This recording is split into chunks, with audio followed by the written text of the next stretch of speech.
OBC ஓட்டை எடுக்க பாருங்க. அது எப்படி எடுக்கிறது? காஸ்ட் சென்சஸ் சொல்லுங்க. ஓபிசியை கொஞ்சம் கலப்பி விடுங்க. ஏன்னா பிஜேபிக்கு பெனிஃபிட் கிடைக்கிறது. ஏன்னா இந்து சமுதாயம் ஒன்னா இருக்குது. அதை பிரிக்க பார்ப்போம். ஜாதிக்கு ஜாதி முட்டி விட்டு பார்ப்போம். அதுல பெனிஃபிட் ஆச்சுன்னா பிஜேபிக்கு நஷ்டம் ஏற்படும் இல்ல. எல்லா இடத்துலயும் முட்டி பார்ப்போம். யாதவுக்கும் அவங்களும் அடிச்சுக்கிட்டோம். தமிழ்நாட்டிலே பல ஜாதிகள் உமாபாரதி முதல்வர் ஆறாரு. அவர் முதல் முறை ஆறாரு. அவருக்கு ஒன்றும் எக்ஸ்பீரியன்ஸ் கிடையாது. அவர் ஆன பிற்பாடு ஹூப்ளியில இந்த தேசிய கொடி ஏற்றத்துக்காக ஒரு கேஸ் வருது. அதுக்கப்புறம் அவர் ராஜினாமா செய்ய முடியாத ஒரு சூழ்நிலை வருது. அது அப்புறம் அவரே பாபுலால் கோர சொல்றாரு. பாபுலால் கோரால சமாளிக்க முடியல சொன்ன பிறகு பிஜேபி ஒரு ஃபோர்ஸ் நார்த்தில் ஃபோர்ஸ் புரிஞ்சிருக்கு. அது ஒன்றும் அந்த ஃபோர்ஸ் முடியல. ஸோ அப்படி இருக்கும் பொழுது எப்படி என்னப்பா இப்போ அதிமுக நீங்கள் வெட்டிட்டு வந்துட்டீங்க, சிறுபான்மையினர் ஓட்டு கிடைக்குன்னு சரி, அதை தேடி பாருங்க. அதை கட்சினா எடுத்துக்கோங்க.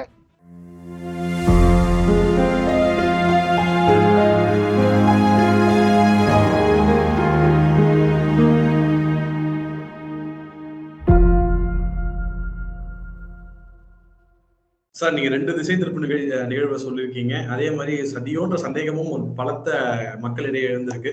அதை அரசாங்கம் கோர்ட் மற்றும் சிஸ்டம் தான் சொல்லணும் எத்தகைய தாக்கம் அப்படின்னு சொல்லிட்டு. சார், 3 மாநில தேர்தல் வெற்றி எல்லார் வயத்திலயுமே ஒரு பெரிய பயத்தை ஏற்படுத்திருக்குன்னு நினைக்கிறேன்.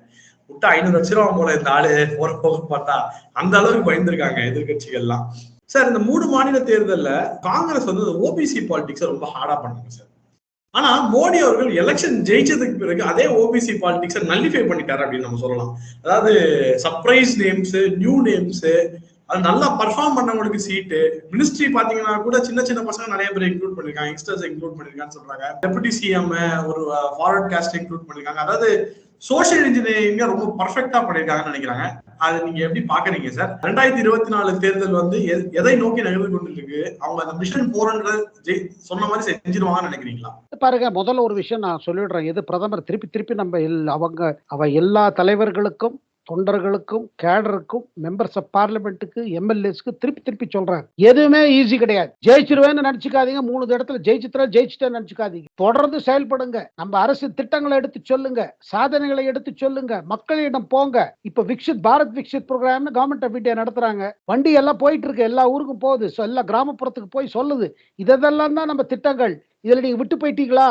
இதுல இருக்கீங்களா? விட்டு போயிட்டா சேருங்க. அதாவது 10 ஆண்டு காலம் புரிந்த சாதனை எடுத்து மக்கள்கிட்ட சொல்லி மக்கள் தேர்ந்து மீண்டும் சப்போர்ட் வாங்குறது பிரதமர் மோடியோட கோரிக்கை. அப்புறம் 2வது, பின்தாங்கிய மக்கள், பிற்போக்குவர் மக்கள், பேக்வர்ட் கிளாஸஸ், தலித்து, பின் பழங்குடியினர், இவர்களுக்காக பிஜேபி பல ஆண்டுகளாக செயல்பட்டு வருது. அவங்க எம்பிஸ்குள்ள பாத்தீங்கன்னா நிறைய பேர் இருக்காங்க. இன்னைக்கு சென்ட்ரல் கவர்மெண்ட்ல மந்திரிகள் பாத்தீங்கன்னா அதிகமா இருக்காங்க தலித் அண்ட் ஓபிசி. நம்ம ராகுல் காந்தி புதுசா வெளி ஊர் போறாரு. அங்க இருக்கிறவங்க எல்லாம் சொல்றாங்க, நீங்க ஓபிசி ஓட்டு வந்துருச்சுன்னா நீங்க ஜெயிச்சிருவீங்க.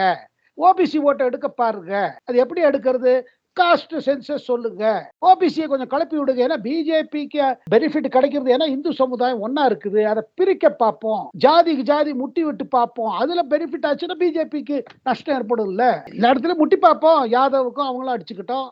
அதாவது இப்ப தமிழ்நாட்டிலே பல ஜாதிகள் பவர்ஃபுல்லா இருக்காங்க. அவங்களும் முட்டி விட்டு பார்ப்போமே. அதாவது பிஜேபி ஏதோ வெறும் உயர் ஜாதி, அதை உயர் ஜாதி கீழ் ஜாதி கிடையாது. சோகால்டு அப்பர் காஸ்ட் அப்படி அவங்க பார்ட்டின்னு இவங்க நினைச்சிட்டு இருக்காங்க. அது இல்லைங்க.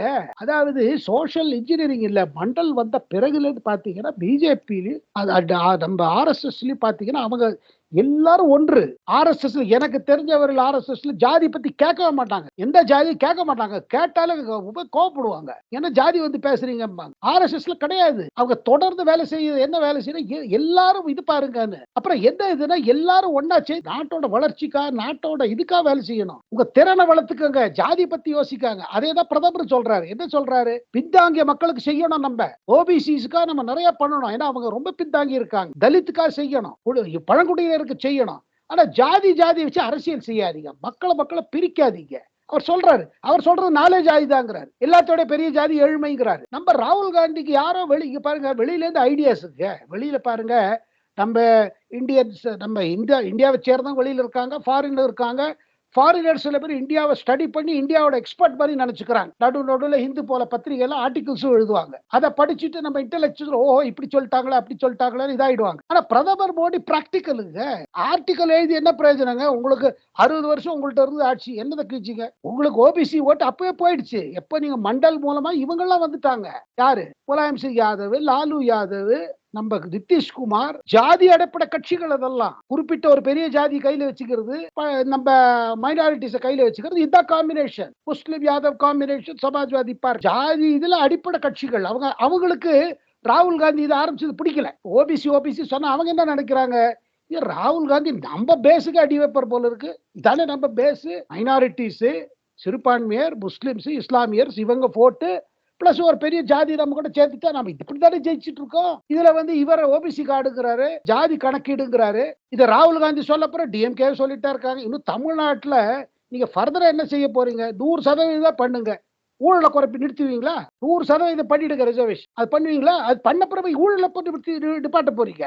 அதான பிரச்சனைங்க. அதனால பாருங்க, இந்த 3 தேர்தல்ல ராகுல் காந்தி இந்த ஓபிசி கார்டை பிளே பண்ணி ஃபெயில் ஆயிடுச்சு. பட் பிஜேபி பொறுத்துப்பட்டு பாருங்க, புது தலைவர் போடுறதுல என்ன சீனியர் தலைவர்கள் குறை சொல்றதுக்கு இல்ல. அதாவது புது புது முகங்கள்னா புது யுகம். அவங்க புது ஃபேஸ முன்னாடி கொண்டு வந்தீங்கன்னா பின்னாடி இருக்கிறவங்க எல்லாம் என்கரேஜ் ஆவாங்க, கேடர் என்கரேஜ் ஆகும். அண்ட் இதுல எல்லாரும் பாத்தீங்கன்னா சாதாரண காரியகர்த்தா, சாதாரண கட்சி இதுல இருந்து வந்தவங்க, கட்சிக்காக உழைச்சவங்க. தமிழ்நாட்டுல இந்த ரிசல்ட் பார்க்கும்போது பிஜேபிக்கா வேலை செய்யறவங்க என்ன நினைப்பாங்க?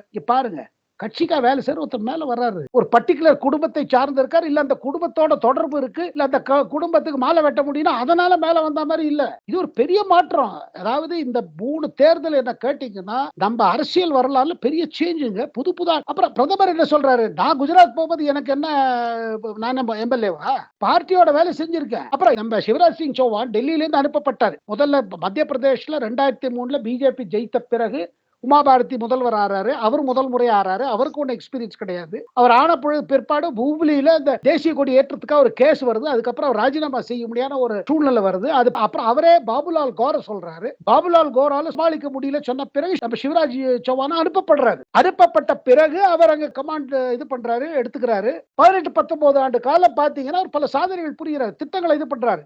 ஆனா 20 வருஷம் 19 வருஷம் ஆச்சுன்னா ஒரு ஆன்டி இன்கம்பன்சி வருங்க. நிறைய திட்டம் செயல்பட்டு இருக்காரு. கட்சி பாருங்க, மத்திய பிரதேஷ் எலெக்ஷன்ல தேர்தலுக்கு ஒரு மாசம் முன்னாடி பாத்தீங்கன்னா கட்சிக்குள்ள டென்ஷன் இருந்தது. எப்படி நம்ம இதை ஓவர் கம் பண்றது, எப்படி இதை இது செய்வது.